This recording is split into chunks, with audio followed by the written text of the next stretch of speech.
India Australia அணிகளுக்கு இடையிலான ஒவ்வொரு பார்டர் கவாஸ்கர் கோப்பையும் ஒரு ஹீரோவை கண்டிப்பாக இந்தியாவுக்கு கொடுத்துருக்கும். ஏற்கனவே எஸ்டாப்ளிஷ்டான பிளேயராக இருந்தால் கூட இந்த பார்டர் கவாஸ்கர் கோப்பை அப்படிங்கிறது அவங்களோட வாழ்க்கையில் ஒரு மிகப்பெரிய திருப்பு முனையை தரக்கூடியதாக அமைஞ்சிருக்கும். அப்படி இந்த தொடர் இப்போ முடிஞ்சிருக்கிற தொடர் அப்படிங்கிறது பும்ராவோட வாழ்க்கையில் ஒரு மிக முக்கியமான தொடராக மாறி இருந்தது அப்படின்னு தான் சொல்லணும். ஏன்னா இதுக்கு அப்படியே ஒரு 10 வருஷம் ரீவைன் பண்ணி பார்த்தோம் அப்படின்னா 2014-15 ஆண்டுக்கான அந்த பார்டர் கவாஸ்கர் கோப்பை அதுவுமே ஆஸ்திரேலியாவில் தான் நடந்தது. அந்த தொடரோட மிட் சீசனில் தான் தன்னோட சர்வதேச டெஸ்ட் ஓய்வை மகேந்திர சிங் தோனி அறிவிச்சார். யாருமே எதிர்பார்க்காத அந்த அறிவிப்பு அப்படிங்கிறது இந்திய ரசிகர்கள் மட்டும் இல்லாமல் ஒட்டுமொத்த கிரிக்கெட் உலகத்தையே ஆச்சரியத்தில் ஆழ்த்தி இருந்தது அப்படின்னு தான் சொல்லணும்.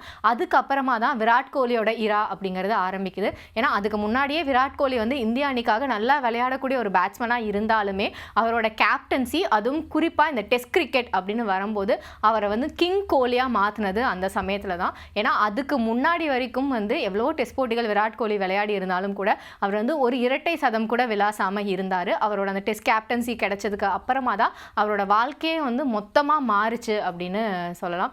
அப்படி தான் இப்போ 10 வருஷத்துக்கு அப்புறம் பும்ராவோட வாழ்க்கையிலும் நடந்திருக்கு. உலகின் தலை சிறந்த பந்து வீச்சாளர்களோட பட்டியலை எடுத்துக்கிட்டா அதில் பும்ராக்கு கண்டிப்பாக ஒரு இடம் இருக்கும். அப்படிப்பட்ட ஒரு ஸ்டேட்டஸோட தான் இந்த போட்டி, இந்த தொடர் அப்படிங்கிறதுக்குள்ள பும்ரா என்ட்ரி ஆனார். இந்த தொடர் ஆரம்பிக்கப்பட்ட சமயத்திலேயே பும்ராவை பற்றி சில விமர்சனங்கள் அப்படிங்கிறது முன்வைக்கப்பட்டது. பும்ரா என்னதான் ஒரு தலை சிறந்த வீரராக இருந்தாலும், பந்து வீச்சாளராக திகழ்ந்தாலுமே, அவரோட எக்கானமி நல்லா இருந்தாலும் அந்த அளவுக்கு அவர் விக்கெட் டேக்கிங் பவுலராக இல்லை அப்படிங்கிற ஒரு விமர்சனம் எழ ஆரம்பிச்சது.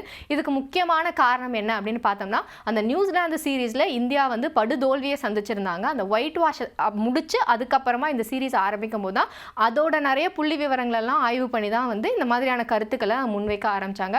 குறிப்பாக சொல்லணும் அப்படின்னா, ஷோயப் அக்தர் சொல்லும்போது பும்ராவை பொறுத்த வரைக்கும் அவர் டெஸ்ட் கிரிக்கெட்லேருந்து தன்னோட ஓய்வை அறிவிச்சிட்டு ஓடிஐ மற்றும் T20 போட்டிகளில் கான்சென்ட்ரேட் பண்ணணும். ஏன்னா அவர்னால வேகமாக ஓட முடியலை, வேகமாக ஓடி பந்து வீசலை அப்படிங்கிற ஒரு குற்றச்சாட்டை வச்சுருந்தார்.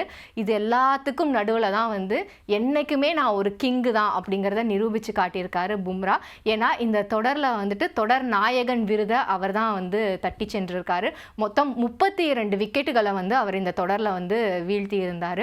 அது மட்டும் இல்லாமல் இந்தியாவோட வெற்றி, அதாவது தோல்வி ஒரு பக்கம் இருந்தாலும் கூட அந்த முதல் டெஸ்ட் போட்டியோட வெற்றி ஆகட்டும், அதுக்கப்புறமா பவுலிங் யூனிட்டை பொறுத்த வரைக்கும் அதை ஒரு ஸ்ட்ராங் ஃபிகராக காட்டினதில் பும்ராவோட பங்கு அப்படிங்கிறது ஒரு அளப்பரியதாக தான் இருந்திருக்கு. ஏன்னா இந்த டெஸ்ட் சீரீஸில் மட்டும் பார்த்தோம் அப்படின்னா 2 முறை அவர் 5 விக்கெட்டுகளை எடுத்திருக்காரு. அதே மாதிரி 2 முறை 4 விக்கெட்டுகளை வீழ்த்தியிருக்காரு. ஒரே டெஸ்ட் தொடரில் அதிக விக்கெட்டுகளை வீழ்த்தின இந்திய வீரர்களோட பட்டியலையும் அவர் முதல் இடத்துக்கு முன்னேறி இருக்காரு இந்த ஆஸ்திரேலியா சீரீஸில் எடுத்த அந்த 32 விக்கெட்டுகள் மூலமாக. இது மட்டும் இல்லாமல் குறிப்பாக சொல்லணும் அப்படின்னா, அந்த 4வது டெஸ்ட் கிரிக்கெட் போட்டியில் இந்தியாவுக்கு ஜெயிச்சே ஆகணும் அப்படிங்கிற கட்டாயம் இருந்த சூழல் காரணமாக நிறைய ஓவர்கள் பும்ராவை பந்து வீச வச்சாங்க. 53 ஓவர்கள் அந்த டெஸ்ட் கிரிக்கெட் போட்டியில் மட்டும் பும்ரா வீசியிருந்தார். அதன் காரணமாக இப்போ முதுகு வலி ஏற்பட்டு இந்த கடைசி டெஸ்ட் கிரிக்கெட் போட்டியோட 2வது இன்னிங்ஸில் பந்து வீசவே முடியாத நிலைமைக்கு பும்ரா போயிருக்காரு.